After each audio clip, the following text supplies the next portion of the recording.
आप सबका बहुत बहुत शुक्रिया यहाँ तशरीफ़ लाने के लिए। जैसे कि आप जानते हैं कि हज पॉलिसी जो है 2023 जो है वो आ चुकी है और उस हवाले से मैंने आपको यहाँ तकलीफ़ दी। अभी गाइडलाइंस का हमें इंतज़ार है। मोस्ट प्रॉब्ली जो हमारे ऑफिसर्स हैं इनके कहने के मुताबिक 1-2 दिन में जो हैं गाइडलाइंस भी आ जाएंगी।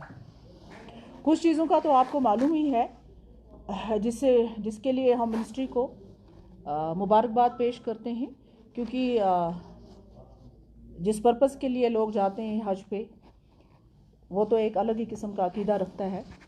तो इसमें जो वीआईपी कल्चर था, ये वीआईपी कल्चर ख़त्म किया आज की गवर्नमेंट ने।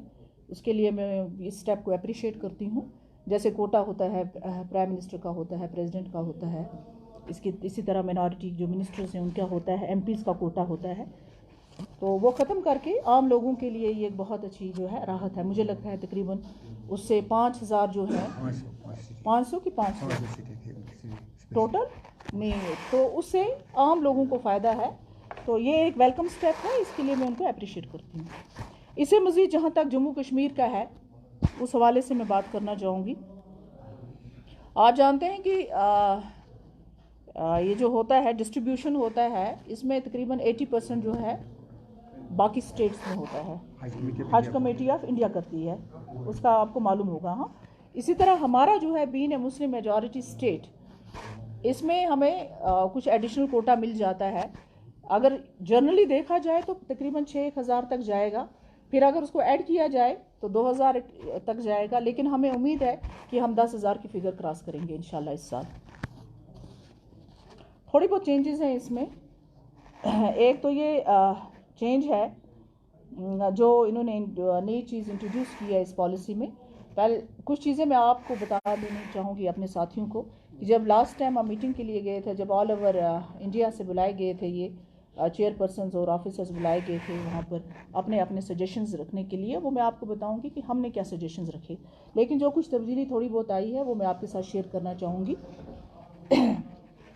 एक तब्दीली तो ये आई है कि जैसे फॉर एग्ज़ाम्पल किसी लेडी ने अगर हज ना किया हो तो और उसके हस्बैंड ने हज कमेटी ऑफ इंडिया के थ्रू हज किया हो, नॉर्मली जो लोग हज कमेटी ऑफ इंडिया के थ्रू हज करते हैं उनको दोबारा हज करने की इजाज़त थ्रू दिस प्राइवेटली वो कर सकते हैं, लेकिन यहाँ से इस सिलसिले से नहीं कर सकते। हाँ, थ्रू गवर्नमेंट मॉडल नहीं कर सकते। लेकिन अगर वाइफ ने ना किया हो तो उसको हस्बैंड जो है जा सकता है, हस्बैंड या को रिलेटिव जो क्लोज रिलेटिव होगा, यानी या दूर दराज कोई कज़न होगा जो क्लोज रिलेटिव होगा वो जा सकता है, तो महरम जिसको कहते हैं। तो मुझे लगता है कि ये एक बड़ी तब्दीली है, ये इन्होंने किया है, इस चीज़ को रिलैक्स किया हुआ है। वुमन कैन परफॉर्म ए हज अगर वो अकेले भी जाना चाहे। I will come to that point, that's the second point, you no.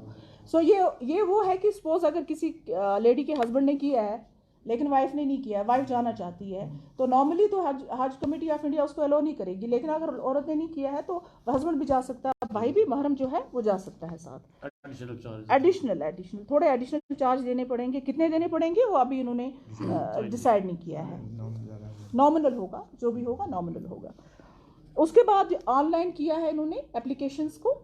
आपको पता है पहले जो फीस हुआ करती थी 300 लिया जाता था नॉर्मली, आज उन्होंने फ्री ऑफ कास्ट किया है। और आपके थ्रू मैं तमाम लोगों से गुजारिश करती हूँ कि अगर आपको कोई डिफ़िकल्टी होती है ऑनलाइन फॉर्म भरने में तो आप जो है यहाँ से भी कलेक्शन कर सकते हैं, हज हाउस से भी कलेक्ट कर सकते हैं, तो और कोई फ़ीस भरने की ज़रूरत नहीं है आपको। पहले 300 रुपीज़ भरते थे। इसके बाद जैसे पहले जो औरतें थी उनके साथ ज़रूरी था कि कोई मर्द जाए, हस्बैंड भाई जो वो जाए, लेकिन अब 45 साल एज जो है उससे ऊपर अगर औरतें ग्रुप में जाना चाहती हैं तो वो 4 औरतों का ग्रुप जो है वो जा सकता है, एज ग्रुप भी वो जा सकती हैं, तो किसी महरम की ज़रूरत नहीं पड़ेगी। ये एक तब्दीली आई है इसमें। एक वेबसाइट है जो कि यहाँ शेयर करेंगे और मैं अपने ट्विटर पे भी डाल दूँगी, उसमें www.hajcommittee.government.in आप इससे फॉर्म डाउनलोड कर सकते हैं। और याद रखें कि जो तारीख जो है आई थिंक वो 10 तारीख है, लास्ट 10 मार्च, तो इसलिए लोगों को जो है इसमें करना चाहिए। साथ में अगर किसी को पासपोर्ट में कोई प्रॉब्लम आ रही है तो हमारे ऑफिसर्स यहाँ हैं, वो उनकी हेल्प करेंगे उस चीज़ को एक्सपेडाइट करने के लिए। अगर किसी को कोई इशू आ रहा है पासपोर्ट का, एक्सपायरी हो, किसी का एक्सपायर हो, किसी का रुका होता है, कई सारी चीज़ें होती हैं, वेरिफिकेशन के लिए होता है, या किसी की डेट वो एक्सपायर हो गया है, तो हमारे ऑफिसर्स यहाँ पे हैं, वो यहाँ आ सकते हैं, उनकी मदद यहाँ पे हो सकती है। हाँ, अब यहाँ पे कुछ प्रायोरिटीज़ हैं जो सबसे नंबर 1 प्रायोरिटी जो है जो 70 साल से ऊपर हो। आपको याद होगा लास्ट ईयर कोविड की वजह से एज का कुछ इशू था कि क्या क्या एज थी कि किस तक जा सकते थे, 60 तक। लेकिन इस बारी जो है ऑब्वियसली अनलिमिटेड है, इसमें कोई ऐसी चीज़ नहीं है। अगर 70 अब हो उनको फर्स्ट प्रायोरिटी दी जाएगी, उसमें पूरा नहीं होगा। इसके बाद नंबर 2 जो है सेकंड लिस्ट में जो आता है वो लेडीज़ आती हैं, फिर विदाउट दिस जिसका महरम ना हो साथ, उसको नंबर सेकंड प्रायोरिटी विदाउट कुरा होगा। Then comes the general category. तो इस तरह से कैटेगराइज किया गया है इसको। पहले आपको पैसा देना पड़ता था, प्राइवेट लैब जाना पड़ता था टेस्ट के लिए। अब मुझे लगता है आपने जो किया होगा वैक्सीनेशन, वो सर्टिफिकेट जो होगी वैलिड होगी। इससे मज़ीद भी अगर कुछ होगा तो गवर्नमेंट के थ्रू हो जाएगा, आपको पे करने की ज़रूरत नहीं है। RT-PCR आपको पता ना कोविड के रिलेटेड है, अगर करना पड़ा तो वो फैसिलिटी आपको गवर्नमेंट प्रोवाइड करेगी। एक और चीज़ आपको बता दूं मैं आपको कि हमने कुछ इश्यूज़ रेज़ किए हैं जो मैंने आपसे कहा कि मैं आपसे शेयर करूंगी, लेकिन पर्पज़ क्या है? पर्पज़ ये था जो हमने मिनिस्ट्री के सामने भी बात रखने की कोशिश की। हमारे यहाँ जो है, मैं जम्मू कश्मीर की बात करूँगी तो पिछले 3 साल तक ना कोई कमेटी थी, ना कोई चेयरपर्सन था। आपको पता होगा कि 3 साल के बाद जो है ये प्रोसेस शुरू हुआ। तो मैं और मेरे जो साथी हैं इंक्लूडिंग अवर ऑफिसर्स, हमने अपनी तरफ से भी गवर्नमेंट ऑफ इंडिया के सामने बहुत सारी बातें रखी जो मैं अभी आपके साथ शेयर करूँगी। लेकिन पर्पज़ गवर्नमेंट ऑफ इंडिया का या मिनिस्ट्री का या सबका ये है कि हज को सस्ता किया जाए और कंफर्टेबल बनाया जाए, वही सबका पर्पज़ है। तो इस बारे मुझे लगता है कि जैसे आपको जो टेंटेटिव खर्चा आता था तकरीबन 4.5 लाख आता था, और हमें उम्मीद है कि जो चीज़ें उन्होंने उसमें माइनस की हैं, जो उन्होंने मैंडेटरी बनाई थी, हालांकि मैंडेटरी नहीं थी वो चीज़ें, वो उन डिटेल्स में मैं नहीं जाऊँगी, उनको कम करके जो है तकरीबन 3.5 या 3.70 तक जो है खर्चा होगा हाजियों का। एक 70-80 हज़ार का जो है उनको फ़ायदा पहुंच सकता है। यहाँ मैं आपको बताऊं कि हमने जो इश्यूज़ रेज़ किए थे मिनिस्ट्री के सामने, वो ये था, सबसे पहला हमारा इशू ये था कि बाकी मुल्कों में जितने बाकी मुस्लिम ममालिक हैं वहाँ पे आपको सिंगल बस सर्विस होती थी अजीज़ा से लेके यहाँ तक हर में, लेकिन ये पूरे इंडिया पे अप्लाई होता था कि आपको 2-2 बसेस चेंज करनी पड़ती थी, तो लोगों को बहुत डिफ़िकल्टी होती थी। तो हमने बड़ा एम्फेसाइज़ किया इस चीज़ पे, और हमने रिक्वेस्ट किया कि जिस तरह बाकी मुस्लिम ममालिक हैं इसी तरह हमारे भी एक 1 सर्विस बस सर्विस होनी चाहिए। तो मुझे लगता है कि उसको गवर्नमेंट कंसिडर कर रही है।